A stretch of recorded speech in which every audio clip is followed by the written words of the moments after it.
you've been having a wonderful, wonderful week. And even if not, that's okay too, right? Oh, I'm feeling so much better now, little bunny. If you've been keeping track of the recent locked audios and last week's podcast, you would know that I have been sick. But I am, today especially, feeling back to my old, energetic, ambitious self. And so I'm back, little bunny. And I'm here for you just as I was when I was sick. Just as I will always be, no matter how I am, whatever condition I'm in. Nothing will keep me from being here for you, little bunny. I promise. Count on it. Garden announcements. Oh, the locked audio this past week from the locked section of the garden, aka Patreon, was a piece of music I wrote for you.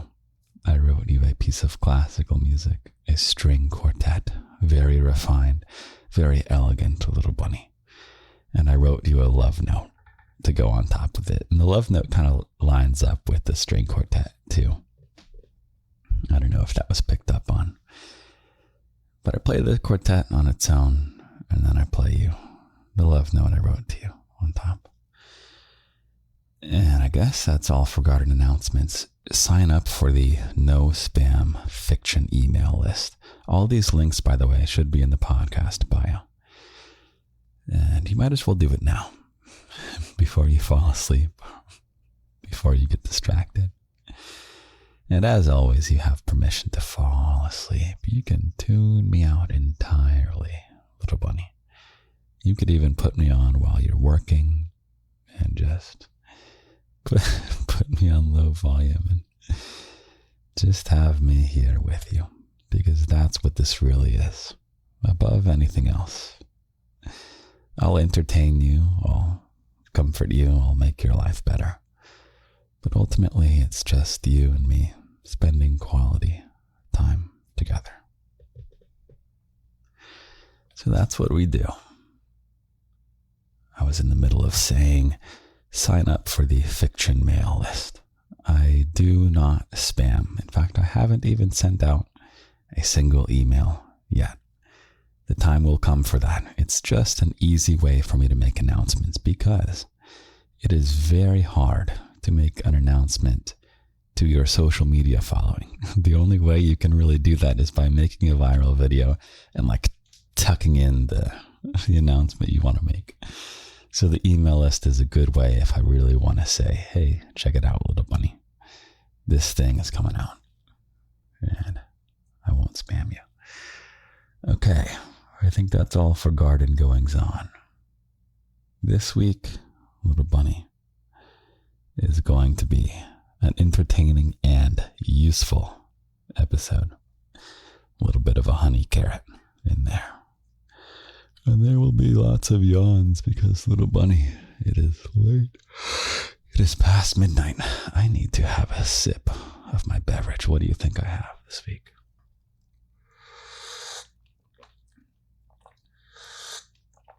Oh, it is good. It's refreshing. It is lemon tea, little bunny. Bringing tea back into it. It's been a while since we had tea, hasn't it, little bunny? A lot of decaf coffee these days. But I think I made tea because I felt so guilty. I lied to you, little bunny. I think it's the first and only lie I have ever told you. And that is in the most recent short video for TikTok, Instagram, YouTube Shorts, and all that. I made you some tea, little bunny, and I got called out, rightfully so. That was just water in that teapot. Reason being, I had the tea there. Check it out, bunny. I went to this place where I was filming, and I in a backpack, I put in the tea pot and the tea mug and the tea itself, little bunny. And I get there and I realize I have no way to heat you up some water, and I had to film. So I just poured you some damn cold tap water and told you that I made you some tea. Your daddy has been caught in his first and only lie. So perhaps in some way to process the emotional experience of having served you room temperature tap water instead of tea, I am drinking some lemon tea tonight. I guess I made me some tea, little bunny. How does that make you feel? Your daddy prioritizing himself over you. Such a selfish daddy.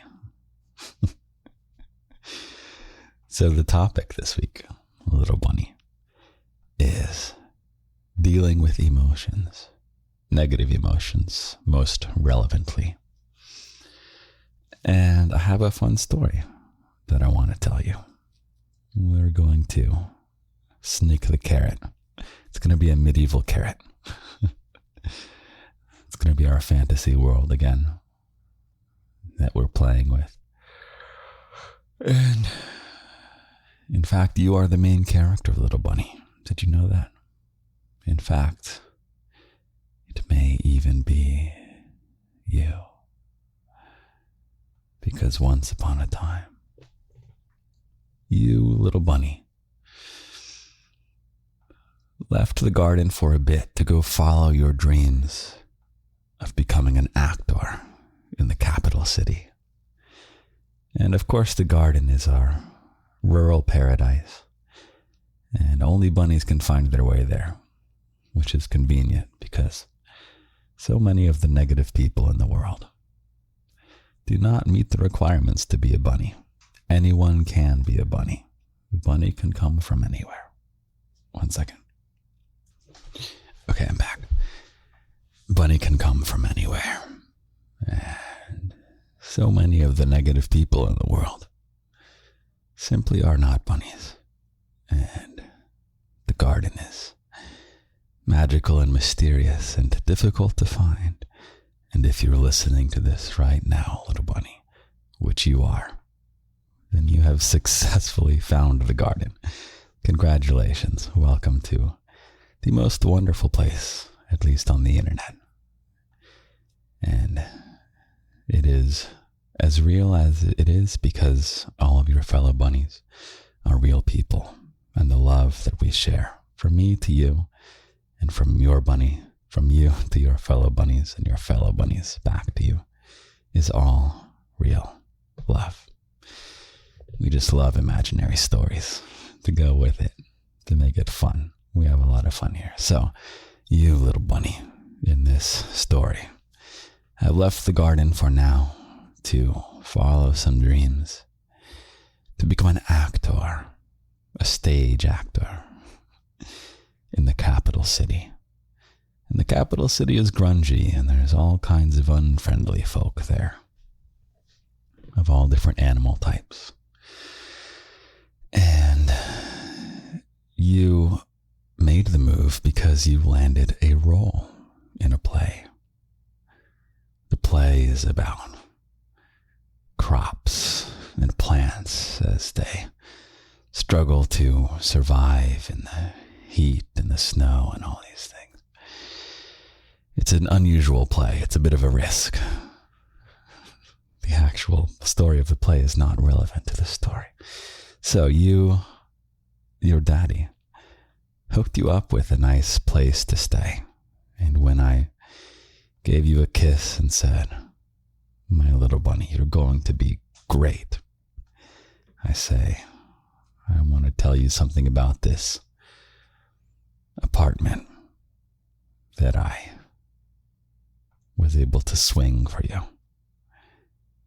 It is where the old fabled actor known as the Duke used to live when he was just starting out as an actor. So you travel from the garden to the capital city, and you get to the apartment that your dear daddy Lindy set up for you, and you turn the key that I had given you and you open it. And it's the most junky apartment in the world. It's like falling down, it's crumbling. And what can I say, little bunny? That's where the Duke began, the most celebrated actor in the capital city, perhaps the entire kingdom. This is where he began, as the starving actor. I keep saying actor. Anyway, I'm working on not acting, but speaking with the best vowels. So actor does not sound as good as actor. I don't know. We'll see. So you are in the apartment, and it's also a strange apartment, little bunny, isn't it? When you go in there, you look around, you flick on the lights. If we have electricity in this medieval Renaissance fantasy, I don't know. We have lights. Okay, you flick on the lights, but they're like the really incandescent bulbs, and they're kind of dim. So maybe you light some candles anyway. And you notice it's a bit odd that there are so many mirrors in this apartment, little bunny. You walk around, there's a big mirror in the living room. And then even across from that mirror, there's more mirrors. And the mirrors reflect the mirrors back to the mirrors, back to the mirrors. And there's like, you see so many of your reflections. You go to the kitchen, there's a mirror. Who has a mirror in their kitchen? You go to the dining area. Of course, it's not a big apartment, so you've already done the whole tour. Like, even somehow the silver plates are so reflective that are in the cupboard. All the panes of glass, like for the windows out front, which just looks onto a brick wall, if they had bricks in the medieval era, which I don't know. When were bricks invented, little bunny? It's a question for... I am now going to send you to perplexity.ai when you want to search for answers to things, because it lies a whole bunch or hallucinates a whole bunch less than ChatGPT. So if you want... Okay. So everything is reflective in this apartment, little bunny. And it's a little unsettling, isn't it? How do you feel in this new apartment that's very dingy? It's full of cobwebs, but somehow everything is reflective. And everywhere you look, there is your little bunny reflection looking back at you. But you don't have time to worry about these kinds of questions. You need to get a good night of rest, because tomorrow you are going on the performance. You got called last minute. That's why this is so last minute. You couldn't even go to any rehearsals. Someone had to back out at the last second. It's a small role. You just have one scene, little cameo. Get in, get out. And it's the... One second. It's the beginning of your acting career in the capital city, and your daddy, as you drift to sleep and you dream of me in the garden and the warm wishes that I sent to you. And I said, little bunny, you are going to be incredible. I am so proud of you for pursuing your dreams. With that, you drift off to sleep, surrounded by 1,000 reflections of a smiling bunny.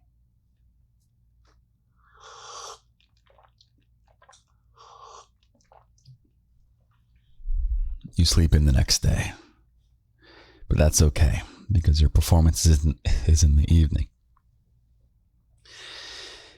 And you are nervous, and you can tell you're nervous because, of course, your reflection is shown in all of these mirrors and the metal plates and the window panes that are suspiciously reflective.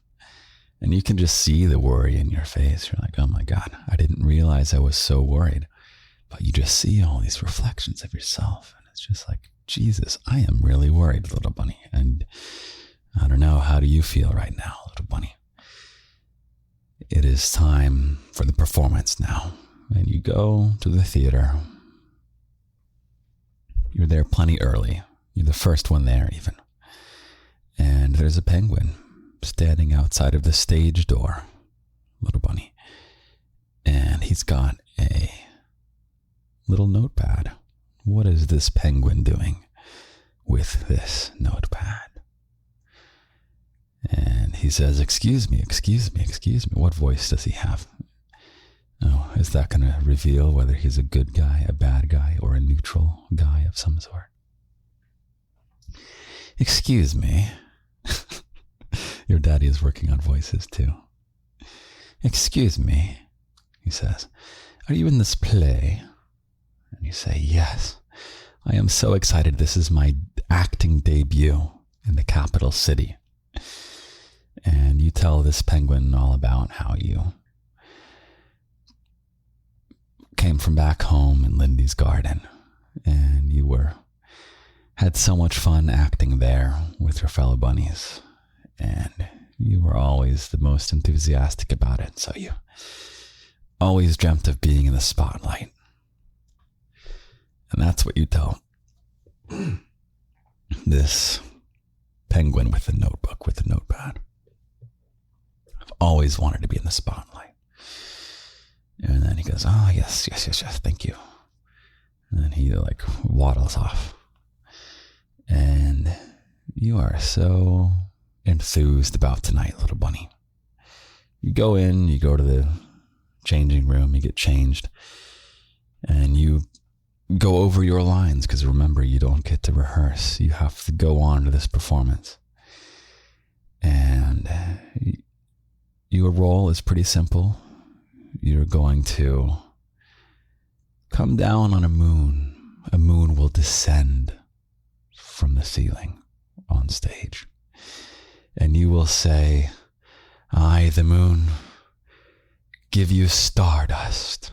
And you, with a handful, and you have a basket, and with a handful you toss these sparkles, which descend and float down onto your colleagues below, who are all dressed up as various kinds of plants that have been ravaged by some storm that came through.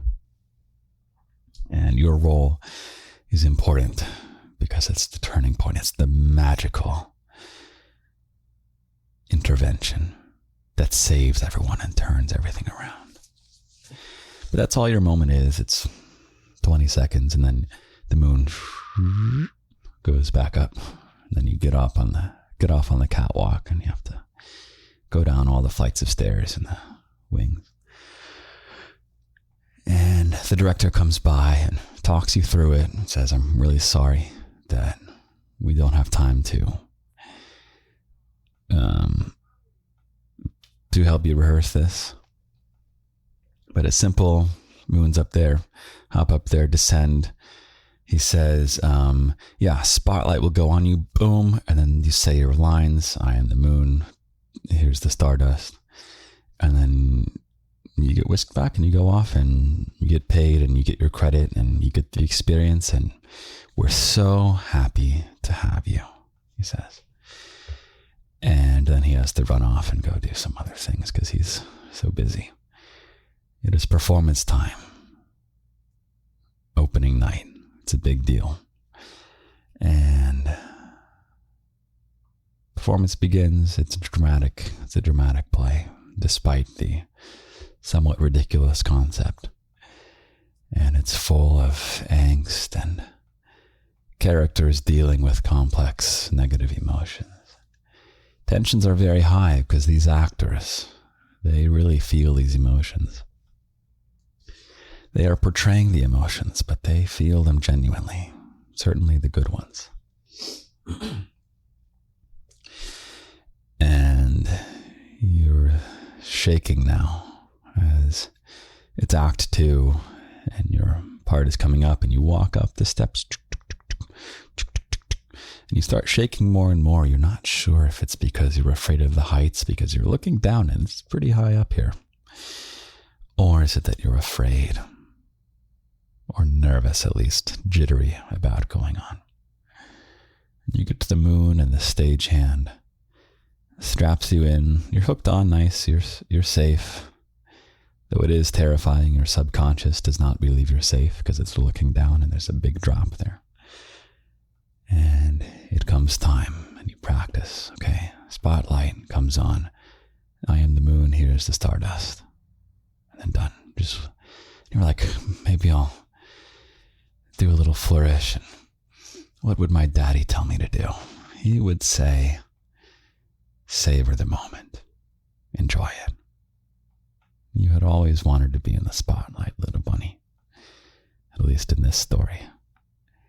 And now is your moment arriving.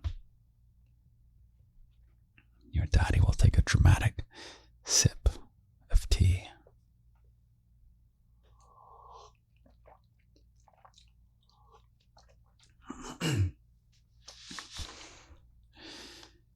Okay, it's time. The stagehand begins lowering you down. The moon descends. It sways just a little bit side to side. That surprises you a little bit. But then it locks into place. And you have your line in mind. And you wait for the spotlight to turn on. And you wait for the spotlight to turn on. And there's an uncomfortable silence as the spotlight doesn't turn on. And you look down, and your colleagues are all looking up at you, kind of expectantly, and you hear some uncomfortable shifting in the audience. And you think the director said, wait for the spotlight to come on and then deliver my line, but there's no spotlight. What do you do, little bunny? So you just decide, okay, I'm going to say my line.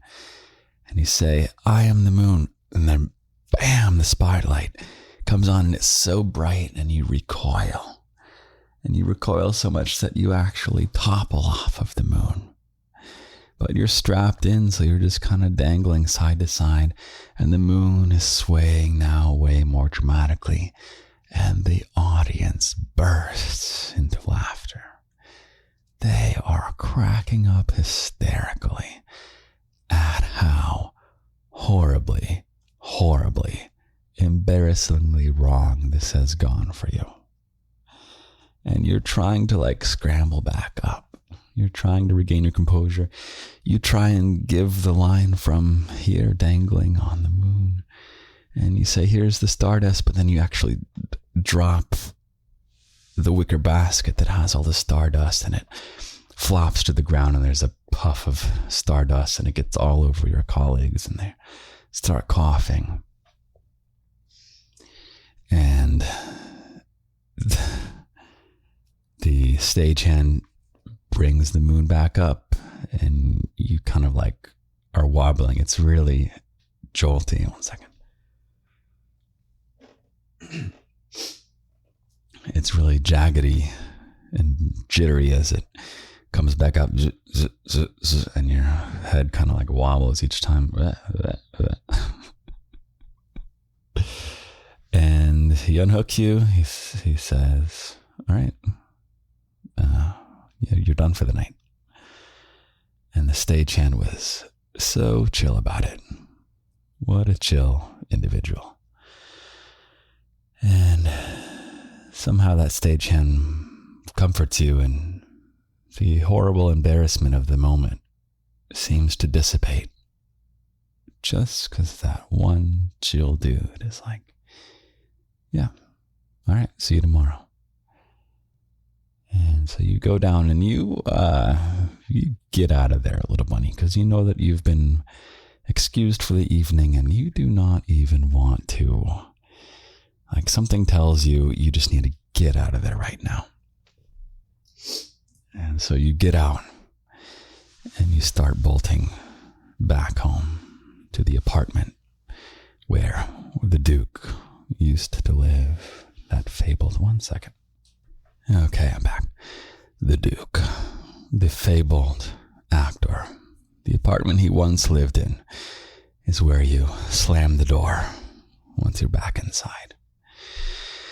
And it starts to hit you, that memory, that fresh memory of having swung down from the moon, and you were like, but wait, was it really my fault? But did I mess up, or did the lights mess up, or should I have waited, or should I have just gone, or, oh man, but that was so embarrassing that I fell off the moon. Oh my God, the lights surprised me so much. And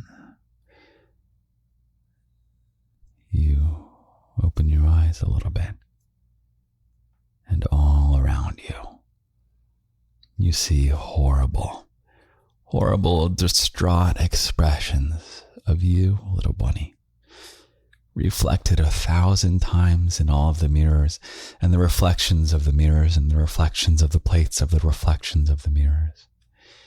And it's just a distraught, embarrassed bunny who's just so embarrassed about what happened that evening on stage. And the more you look in the mirror, the more you see the despair, and the muscles in your face sag with distress. And you feel so bad, and it hits you. It's only hit you now, alone in the apartment, how embarrassed you are. How horribly embarrassed, and you question whether you should have even left the garden in the first place. What were you thinking, little bunny? Come to the capital city to what? Be in the spotlight. To follow your dreams. And you curl up under the covers where the mirrors can't find you. And you try and sleep. But you know what those mirrors are showing. They're showing how you feel, and you feel so distraught and so embarrassed.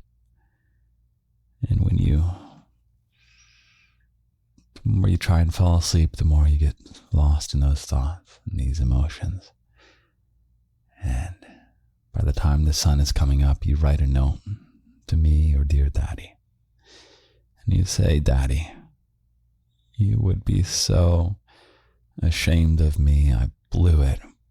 I had the most embarrassing thing happen. I'm not good enough. This was horrible. And you fold it up into a paper airplane and you throw it out the window.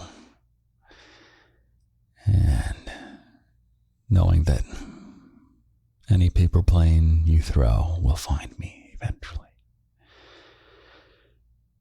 And then you're able to get a little bit of sleep, thinking of me, little bunny.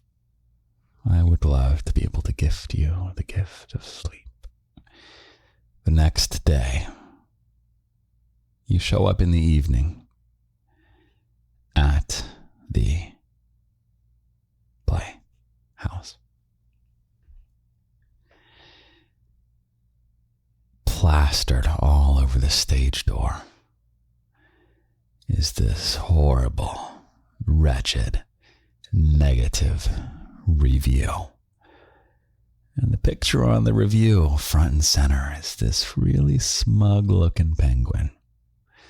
Smug-looking penguin wrote this horrible review of the play. And you can't help but read it, little bunny. You know you shouldn't read it, but you read it anyway.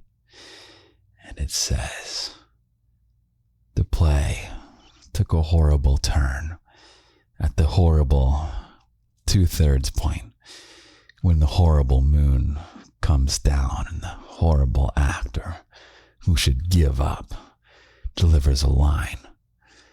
That bunny told me they wanted to be in the spotlight. Looks like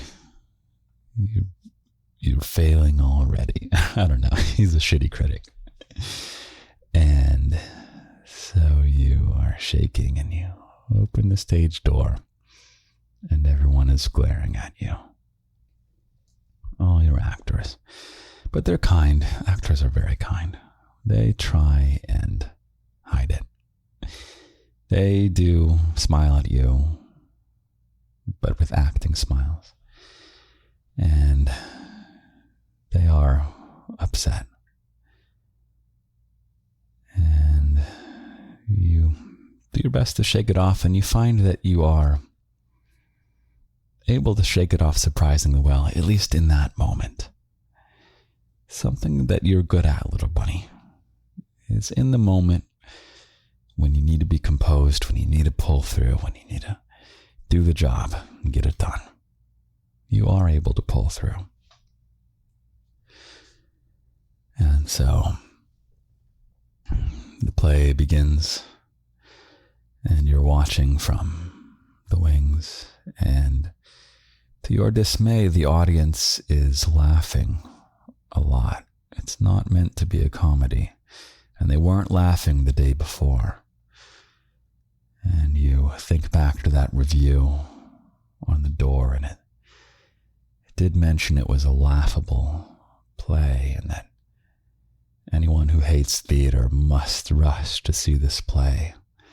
They'll love hating this play. And it seems that those people have shown up in the audience, and they are laughing.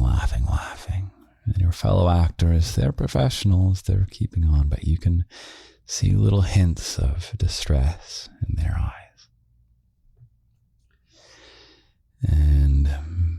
But you're a professional too, little bunny. And you go up the steps. There's a lot of steps because it goes up really high. And you look below at the grating, and it is high up. And there's your moon, little bunny. And you're going to descend down the moon. But you resolve, this time will be better.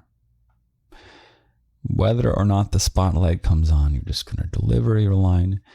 You're going to be able to stay on the moon this time. You know how it kind of swings. When the spotlight comes on, you're going to be fine. You're not going to recoil. So you grab your wicker basket of stardust and you descend, you strap in and you descend on the moon. And you say, whatever the line is, your daddy has forgotten the line. I am the moon, and here is your stardust. People in the audience go, boo, you suck. And in fact, it's the biggest reaction from the audience you've heard all night. Perhaps they all showed up to hate on you, little bunny. But you scatter the stardust, and to your dismay, it pains your bunny paws. Someone had replaced the stardust with these sharp metal shavings, and now you have all these kinds of dusty particles stuck in your paw, and it's getting on your colleagues down there, and they're coughing, and it's just a disaster. Some prankster, one of these haters in the audience, must have snuck backstage and tried to sabotage you. And this time, instead of being embarrassed, little bunny, you are furious. You're just furious. This is such a negative story, isn't it? It'll get... I promise. There's a good moral of the story coming. Your daddy is realizing he didn't pace it well. This is just like such a depressing story, isn't it? Okay. Take with me, little bunny. Let me get some water, some tea.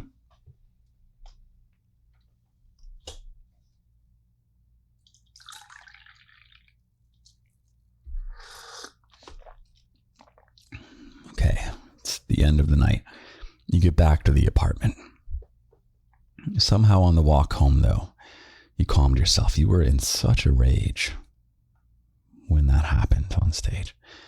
But the walk through the capital city seems to soothe things. It's a grungy place. All kinds of people are having negative experience. And you're just having your little piece of it, little bunny. And you realize it's okay. Everything's going to be okay. And I'm really proud of you for that. You're very resilient, little bunny. And you get to the apartment. And on the door, you see a note. It's from me, little bunny. And you open the note. And it says, don't trust the mirrors. And you open the door, little bunny. You step inside, you close the door, you lock the door. You flick on the dim light, and all around you, you see ordinary reflections of yourself, little bunny. Ordinary reflections.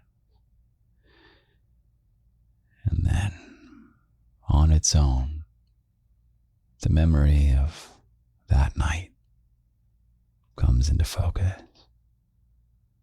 The jeering audience, the sabotage.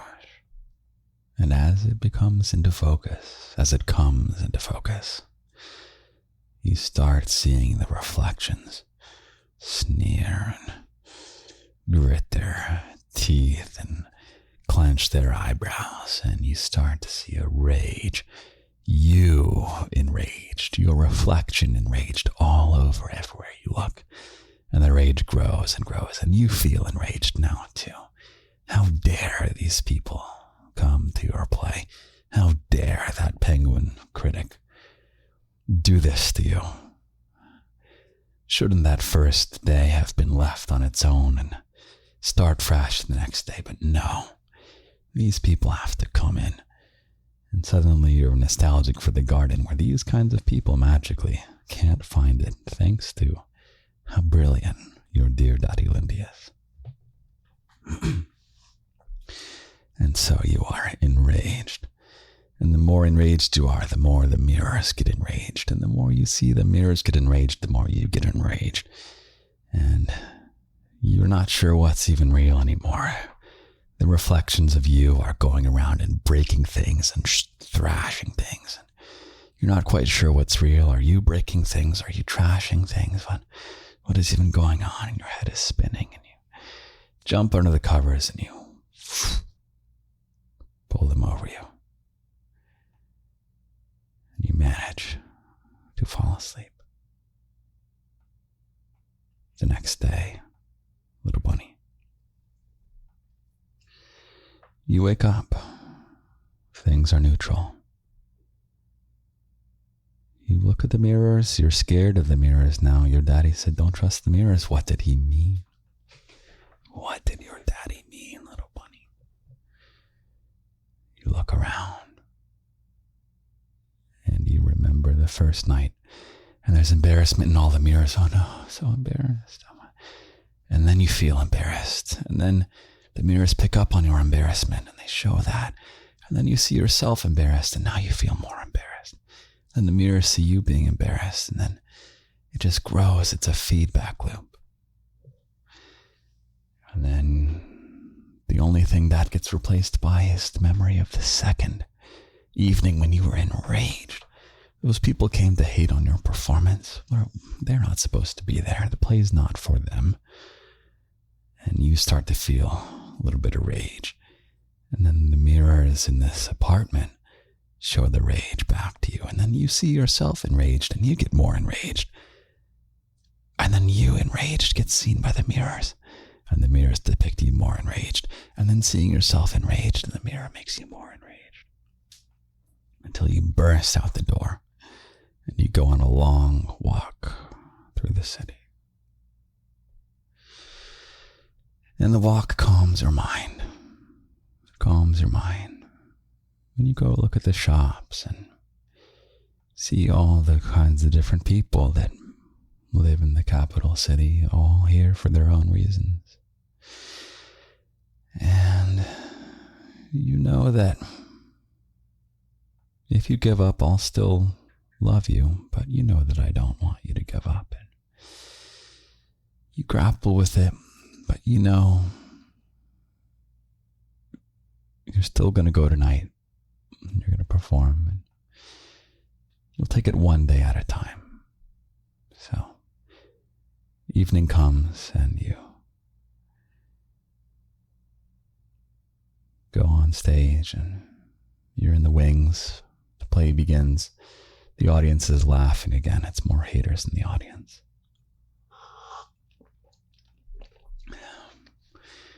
And those haters, you are quite sure came from the Penguin Critics Review. And it's your time 2/3 through the show. You are strapped into your moon. You've tested the stardust right now, and it feels nice and soft. It took a while for you to wash out those metal shavings. But it's nice and good, and you even smell it, and it's safe to smell, don't worry. And it smells like stardust. And it has a smooth, soft texture to it, like baby powder or something. And it glitters so beautifully in the light. And you feel that you've got nothing left to lose. It's like, you know what? Your daddy says the only way to get better at things is just to do the things. And that you just persevere, and things aren't always going to go well. Things are going to be embarrassing. Things are going to be enraging. But ultimately, because you're my little bunny, you carry on. And the moon descends. And the spotlight goes on. Perhaps it was supposed to go on before your line anyway. Perhaps the director had a word with the light director or the light operator. And you say, I am the moon, and here is your stardust. And you cast it in a gorgeous arc. It dazzles, and you cast it again. And you say, F it, I'm going to cast it out. You know, we save it for the Patreon. Okay. We cast the stardust out into the audience even. And you are so charismatic in this moment, little bunny. With the spotlight on you, things are glistening. Everyone gets chills, even you. And your colleagues, you look down at them, and they're looking up at you. And they're inspired. And you stay for the remainder of the show this evening. And no one's laughing anymore, which is good because it's not a comedy. It's meant to be a really heartwarming story about crops trying to survive out in the elements. And at the end, when the lights cut and the curtain closes, eruptions of cheers from the audience. Bravo, bravo. And your colleagues go out for the bows, and you actually go out for the bow for the first time because, for whatever reason, you didn't go out the earlier times, mostly because your daddy forgot to put that in the story. And so you go out and you give your bow, and you get a quite warm reception, little bunny. And you're feeling quite beloved, quite heroic. And you see your colleagues grinning at you also. Perhaps you saved the night. Perhaps everyone fed off your energy. Perhaps you do have what it takes to become a great actor, little bunny. And you go back home. Everyone has congratulated you. You're feeling good. And it's time to walk into the room of the mirrors that the Duke, legendary actor, lived in when he first started as an actor in the capital city. You open the door and you close it. And you flick on the light and you light the candles. And you're still feeling a bit of pride from the show that went so well. And in your reflection is a proud, proud bunny. A very proud bunny. Prouder than you actually felt. And you see it all around you in all these mirrors. Very, very proud bunny. And it makes you feel a little more proud of, oh, maybe I do feel proud. I mean, I'm looking at myself in the mirror. I'm looking at all these reflections of me. You know what? I do feel pretty proud. And then the mirrors reflect an exuberant, jubilant bunny who's bouncing around with the biggest grin. And you're like, oh, shit. I don't know if I'm that exuberant right now. And you think of the memory of the second day when you were enraged, and suddenly the mirrors are showing you enraged, extremely enraged. And then you think of the first day of the embarrassment, and the mirrors show you so embarrassed and distraught. And then you think of tonight and how you saved the day, and it's exuberant, jubilant bunnies again. And just when you are getting a little bit spooked, there's a wah, wah, wah on the door. Suddenly all the mirrors look really startled and surprised and scared, and they're like looking around. Wah, wah, wah. And you go over to the door and you say, like you peer through the hole, but of course in the peer through the hole thing is just like a reflection of you peering back into it. So you're like, okay, whatever, I'm going to open the door. And who do you think is there? A little bunny. It's a very, very old dog. Duke, you say. You recognize Duke anywhere. The most legendary actor in the city, and he's so old these days. You're not even sure he still performs. And I want you to imagine what kind of dog he is. For some reason, I think he's a dachshund, if you know dachshunds. But he can be any type of dog you want. And Duke walks in, either on all fours or on some kind of anthropomorphized 2 feet. The dog enters in his dog-like way. And he says, oh, you're Lindy's bunny. He told me that you'd be coming. He told me to come see you perform. Because I did tell him. I don't know what that says about my age. If Duke is really old, I don't know. I think I'm timeless in this.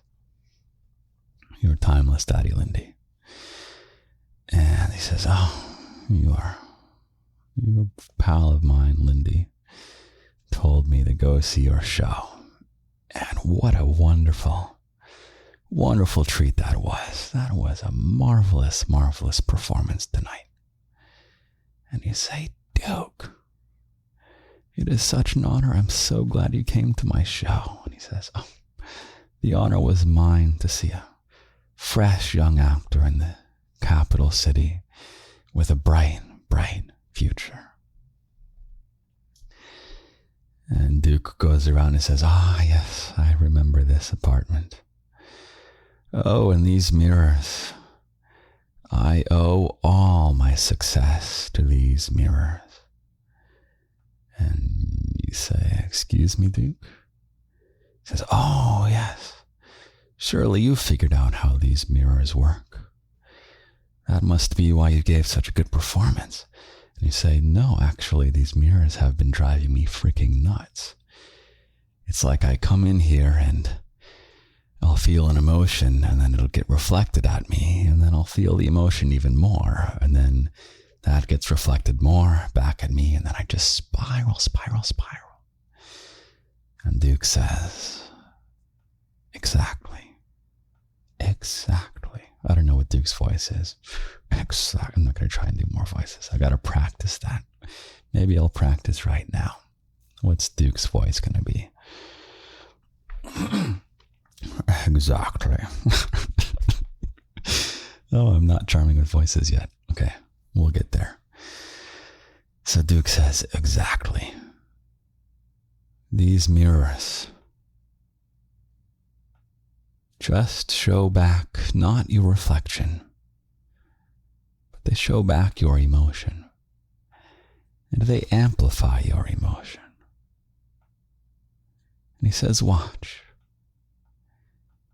And Duke, posture kind of gathers. And you see all the reflections. Duke the dachshund dog begins to cry these horrible, not horrible tears, but like bittersweet tears of beauty, like he's witnessed something so breathtaking, and you feel captured by his aura and his charisma. The most legendary actor is just emptying his angsty beauty, anguished beauty out into it. And then he's back to normal. All the mirror reflections are back to normal dachshundy, like there was never a tear spilled in the first place. And he says, you see, little bunny. He doesn't call you little bunny. He says, you see, Lindy's bunny. Emotions are just emotions. And these mirrors act on that. They amplify that. I used these mirrors to hone all my emotions as an actor. I'll show you. I'll think of a time when I was really surprised. And then, wow, in the thousands of different reflections of Duke the dachshund dog is this utter surprise, like not quite fear, but just shock, like he's processing something that's so overwhelmingly confusing and astounding. And then it disappears and it's back to normal. He says, see, these mirrors are just illusions. Don't trust the mirrors. Don't think they're real. Emotions are just emotions. The only power they have is the power you give over them. It's the power, how did we say that? What he means to say is that once you notice that an emotion is just an emotion, you realize it's caused by yourself. It's your brain just getting caught in this house of mirrors, and it just reflects back on itself and gets worse and worse and worse, and you can sink yourself into all kinds of weird places. And Duke says, I am going to have a word with your daddy, Lindy. He should have warned you not to trust the mirrors. He should have said, little bunny, don't trust the mirrors. I'm going to have a word with him. And you nod like, yeah. Yeah, you have a word with him. And Duke the dog says, let's see you practice it now. First, let's acknowledge that nothing exists right now in this apartment, but just you and just me. Isn't that right, Lindy's bunny? And you nod and say, yes, Duke. There's nothing in this apartment but just you and just me. And you look around at all the mirrored reflections, and it's showing the true reflection. That there is nothing here to be worried about, to be angsty about, to be sad about, to be excited about, to be surprised about. It's just two people or animals in a room. It's just you and just him. And Duke says, now, I read that review from the first night. Why don't you recall how that first night went? And the memory flashes back, and you think, oh no, here we go again. That memory is coming back. It's going to ruin my night. I'm not going to be able to escape this. And Duke says, look around, look around. And you see all the embarrassment, the complete embarrassment, humiliation. And Duke says, now, that memory doesn't exist here, does it?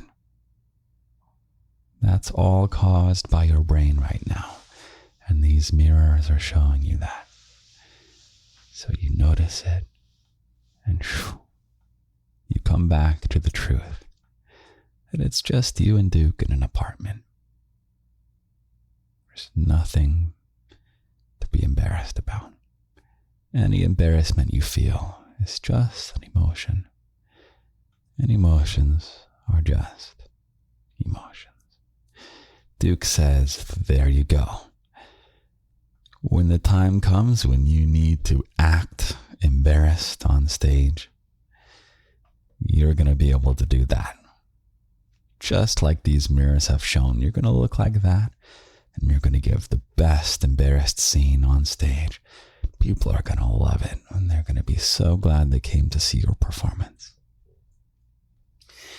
And then he does the same exercise, and you let your mind get enraged, and you generate these emotions of rage, even though there's nothing enraging you in this very instant. And you feel yourself captured by the emotions. And Duke says, it's just an emotion. And you notice, the rage is real. I am feeling it. But it is just an emotion.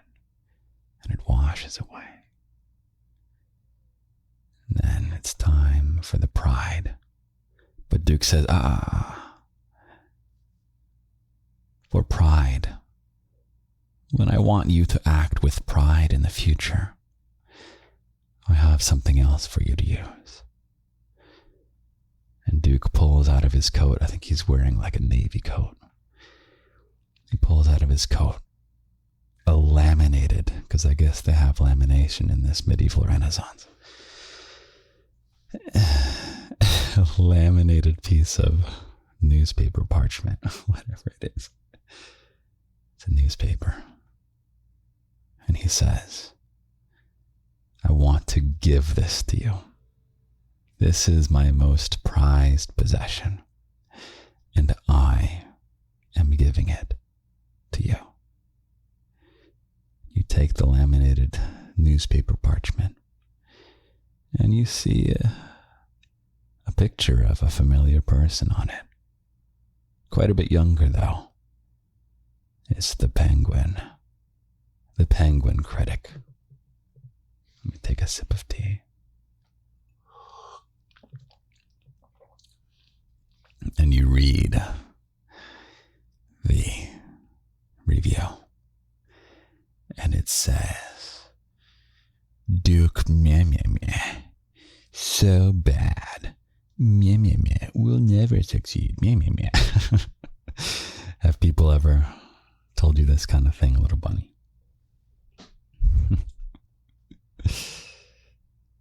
And Duke says, Lindy's bunny. Critics are just critics. They don't accomplish anything. They don't do anything. They provide no value to anyone. They just kind of exist. And they're kind of annoying. And I think actually we're going to retcon this if we ever tell this again. And the critic's going to be a fly. The penguins are too elegant for this. So it turns out, boom, the whole time it was a fly. Critic. And he says, I happen to think, Lindy's bunny, that you have a long, successful career ahead of you. And with that, you look around the room of mirrors, and you see exuberant prize. And Duke says, savor it. It's an emotion. End of story. There you go, little bunny. Was that good? We'll see.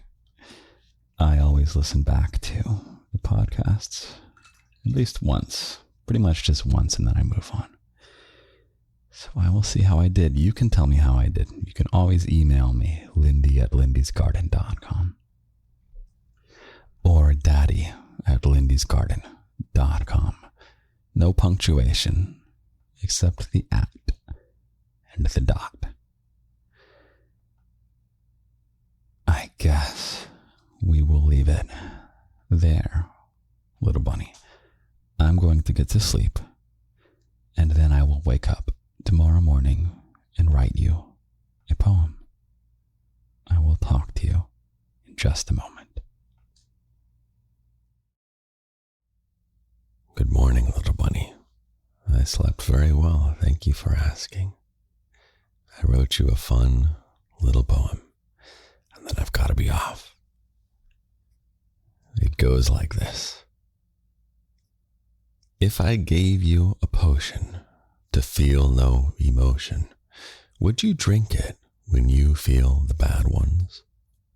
If yes, you'll be glad once you find that you have one, the notion that emotion's just emotion. Tricky one, right? That's fun. That's a new rhyming scheme for me. Okay. I love you, little bunny. I love you very, very, very, very much. I'm going to get going. Have a wonderful, wonderful week. I love you. I love you. I love you.